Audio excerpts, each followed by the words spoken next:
دانشمند بزرگوں، نوجوان ساتھیوں،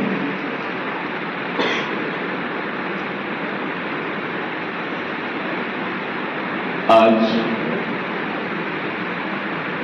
ہمارے ملک کے جو حالات ہیں اور ملک ہی نہیں بلکہ پوری امت مسلمہ کے جو حالات ہیں ان حالات سے ہم آشنا ہیں۔ جو قوم خلافت کے لیے آئی تھی، جس قوم کی تعریف اللہ رب العزت نے قرآن کریم میں فرمائی، آج وہ قوم ذلت اور رسوائی کی زندگی گزار رہی ہے۔ آخر اس کی وجہ کیا ہے؟ کیوں زمین اپنے کشادہ ہونے کے باوجود ہمارے اوپر تنگ ہے؟ کیوں مسلمان پستی کی زندگی گزار رہا ہے؟ کیوں مسلمانوں کی جان و مال محفوظ نہیں ہے؟ یہ سوچنے کی بات ہے کہ آخر ہماری یہ حالت کیوں؟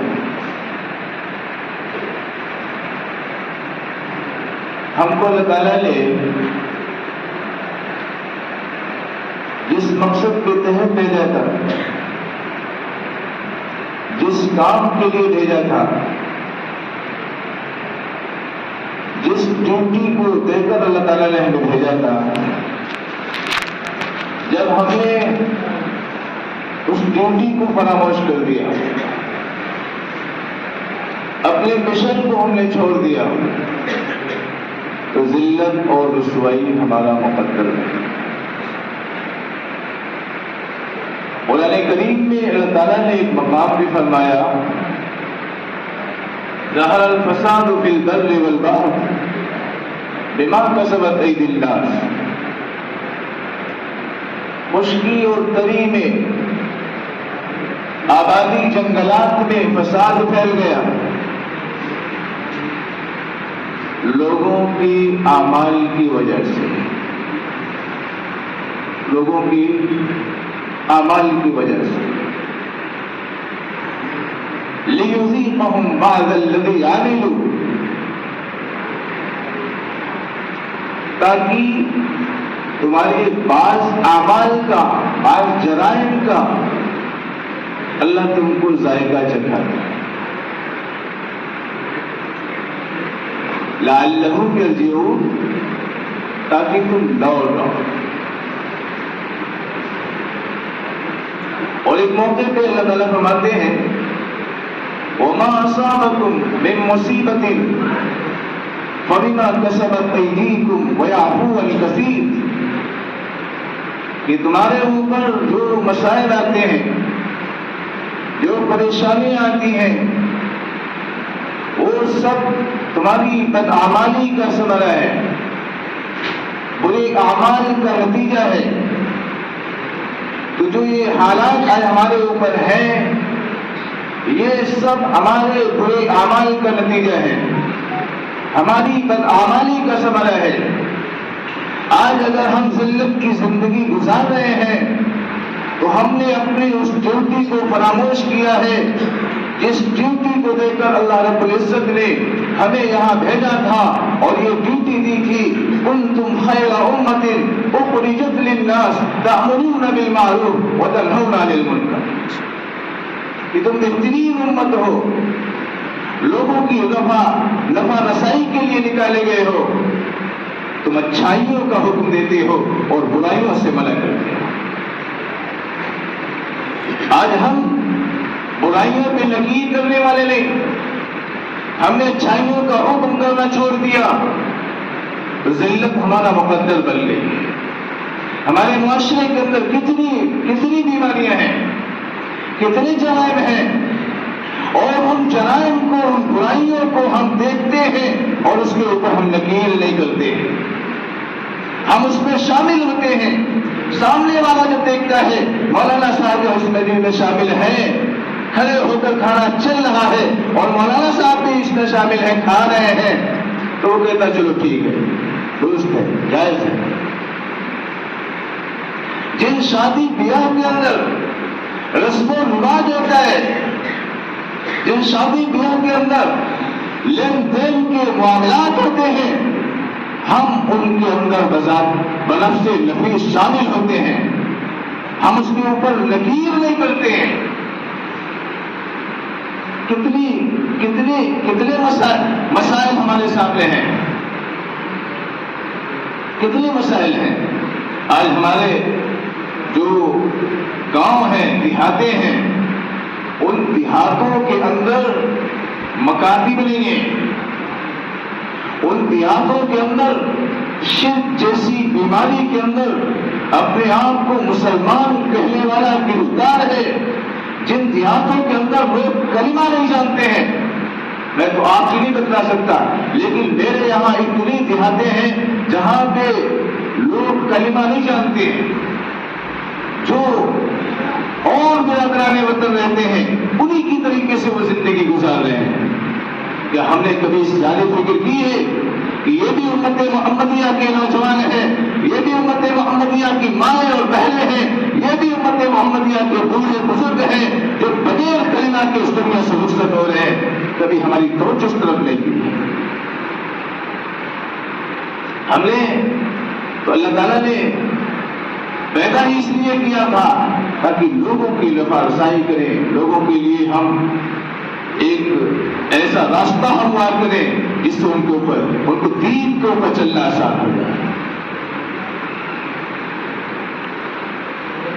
لیکن ہماری کاہلی ہے، ہماری سستی ہے کہ ہم نے اس جانب کوئی قدم نہیں اٹھایا۔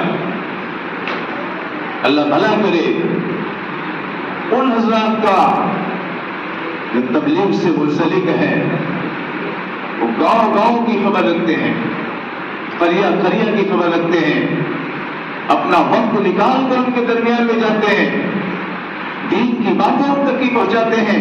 لیکن یہ تو ہماری ذمہ داری تھی کہ ہم وہاں پہ ایک ایسا نظام چلاتے، یہاں پہ ایک مکتب قائم ہو جہاں پہ بچے بزرگ بوڑھے وہاں پہ آ کے دین کی تعلیم حاصل کریں، دین کی تعلیم حاصل کریں۔ معاشرے کے اندر شرک جیسی بیماریاں اسی وجہ سے ہیں کہ دین کی کمی ہے۔ اندھیرے کو مار کے لاٹھی کے ساتھ نہیں بتایا جا سکتا ہے، اگر اندھیرے کو بھگانا ہے تو روشنی کا انتظام کرنا پڑے گا۔ معاشرے کے اندر سے اگر برائیوں کا خاتمہ چاہتے ہو، رسم و رواج کا خاتمہ چاہتے ہو، اور معاشرے سے جو گندگی ہے اس گندگی سے معاشرے کو صاف کرنا چاہتے ہو، تو علم کی شمع کو روشن کرنا پڑے گا۔ بغیر علم کی شمع کے ہم معاشرے سے گندگی نہیں ختم کر سکتے ہیں۔ اور جو یہ مسائل ہیں یہ اسی وجہ سے ہیں کہ ہم حدود اللہ کو ہلال چکے ہیں، ہم حدود اللہ سے ہٹ چکے ہیں۔ مولانا علی نے الحمدللہ علیہ نے لکھا ہے کہ جب تاتاریوں نے بغداد پہ حملہ کیا تھا تو 3 دن میں 18 لاکھ مسلمانوں کو قتل کر دیا تھا، 3 دن میں، جب ہر طرف لاشیں ہی لاشیں تھی، خون ہی خون تھا، اور اللہ رب العزت کی جانب سے ایسی بزدلی ان کے اندر ڈال دی گئی تھی کہ ایک تاتاری عورت، مولانا نے لکھا ہے، ایک تاتاری عورت کنویں پہ پانی بھرتی اور سامنے سے مسلمان نکلتا تو وہ کہتی خیر کون ہے؟ مسلمان ہے؟ وہ کہتا ہاں مسلمان ہوں۔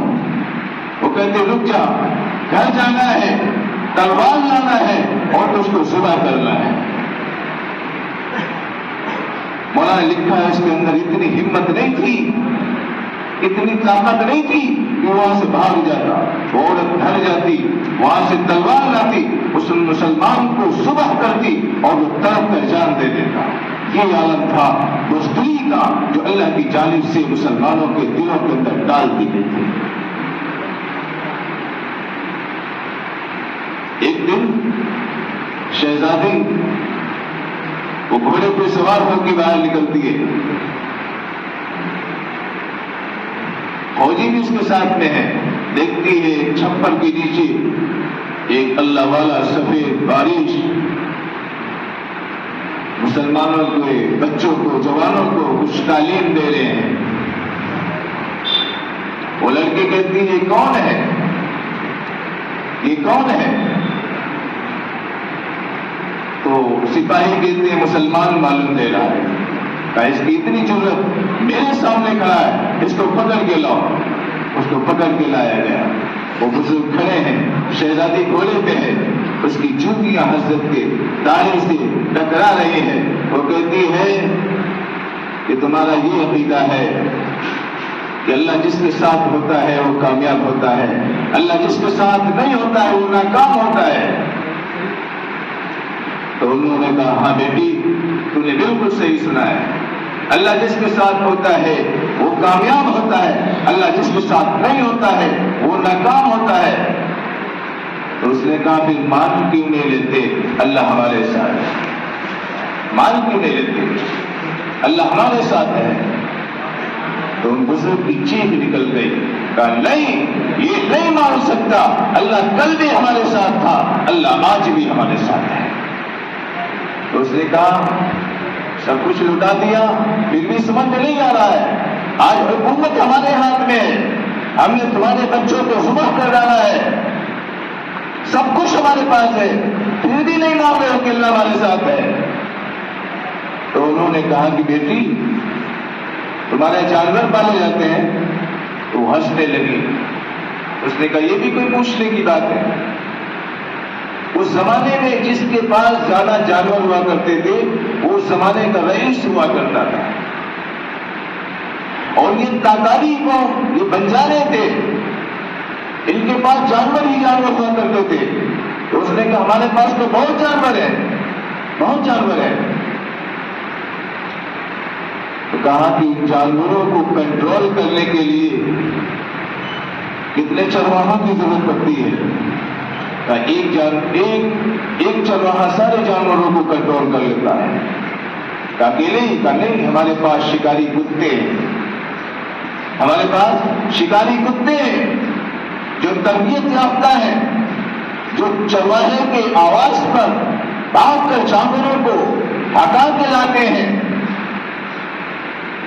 تو فرمانے لگے بیٹی بس جواب مل گیا، جواب مل گیا، اللہ آج بھی ہمارے ساتھ رہے، ہم مسلمان اللہ کے حدود کو نہ گئے، حدود اللہ کو ہم نے چھوڑ دیا، اللہ کے نبی صلی اللہ علیہ وسلم کی تعلیمات سے الگ ہٹ گئے، اللہ رب العزت نے جو احکامات ہم کو دیے تھے ان احکامات کو ہم نے پسے پوش ڈال دیا۔ اللہ رب العزت نے ہم مسلمانوں کو اپنے حدود میں لانے کے لیے تم جیسے کتوں کو مسلط کیا ہے تاکہ ہم کو ڈانٹ کر ٹپک کر ہم کو اللہ کے حدود کے اندر داخل کر دیں۔ اللہ آج بھی ہمارے ساتھ ہے۔ مسلمانوں آج ہماری ذلت کی وجہ یہی ہے کہ جو ہم کو تعلیمات دی گئی تھی ہم نے اس کو تعلیمات کو چھوڑ دیا، ہم کو جو ڈیوٹی دی گئی تھی ہم نے اس ڈیوٹی کو فراموش کر دیا۔ ہم کو ڈیوٹی کیا دی گئی تھی؟ ہم کو ڈیوٹی کیا دی گئی تھی کہ تم بہترین امت ہو، اخرجت للناس تأمرون بالمعروف وتنہون عن المنکر، تم برائیوں سے لوگوں کو منع کرتے ہو، اچھائیوں کا لوگوں کو حکم دیتے ہو۔ ہمارے معاشرے کے اندر جو بیماریاں ہیں، جہیز جیسی لعنت جس کی وجہ سے آج ہماری کتنی بیٹیاں کتنی بہنیں اپنے آپ کو موت کے حوالے کر دیتی ہیں، کیوں؟ اس لیے کہ ان کے باپ کے پاس اتنی طاقت نہیں ہے، اتنا مال نہیں ہے، جو سامنے والا یعنی لڑکے والوں کے جہیز کے مطالبے کو پورا کر دے۔ نکاح کو اللہ تعالیٰ نے نکاح کو آسان کیا تھا اور ہم نے اس کو مشکلات کے اندر ڈال دیا ہے، ہم نے اس کو مشکل بنا دیا۔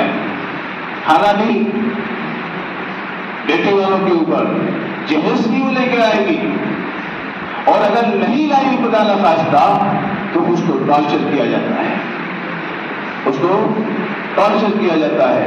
اس لیے یہ جو ہمارے اکابرین نے اصلاح معاشرہ کے عنوان سے جو کمیٹیاں تشکیل دینے کا حکم دیا ہے، اس کا مقصد یہی ہے کہ ہمارے معاشرے کے اندر سے یہ گندگی دور ہو، ہمارے معاشرے کے اندر سے یہ خرابیاں دور ہوں، ہمارے معاشرہ ایک پاک صاف معاشرہ بن سکے اور معاشرے کے اچھے فرد بن سکے۔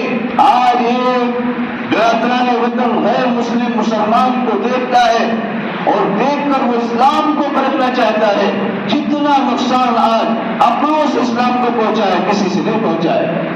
امریکہ کے یہودی نے اسلام قبول کیا اور اس نے اپنے جو تاثرات دیے تھے وہ دیے تھے، یہ اللہ کا فضل ہے، میں نے اسلام کو سمجھ کر، اسلام کو پرکھ کر اسلام کو قبول کیا ہے۔ اگر میں مسلمانوں کو دیکھتا، مسلمانوں کے اعمال و کردار کو دیکھتا تو کبھی اسلام کے قریب نہ جاتا۔ ہم یہ نقصان پہنچایا ہے، ہماری ذمہ داری تھی کہ ہم اسلام کی صحیح تعلیم کو برادران وطن کے سامنے پیش کر دیں، اور جو ہمارا ہی معاشرہ بگڑا ہوا ہے، ہمارا ہی معاشرہ بگڑا ہوا ہے، تو ہم دوسروں کو کیسے تعلیم دے سکتے ہیں؟ سبھی برات آ رہی ہے، اب دیکھیے کتنے پٹاخے پھوٹتے ہیں، کتنے پٹاخے پھوٹتے ہیں، اور ان پٹاخوں سے کتنا نقصان ہوتا ہے۔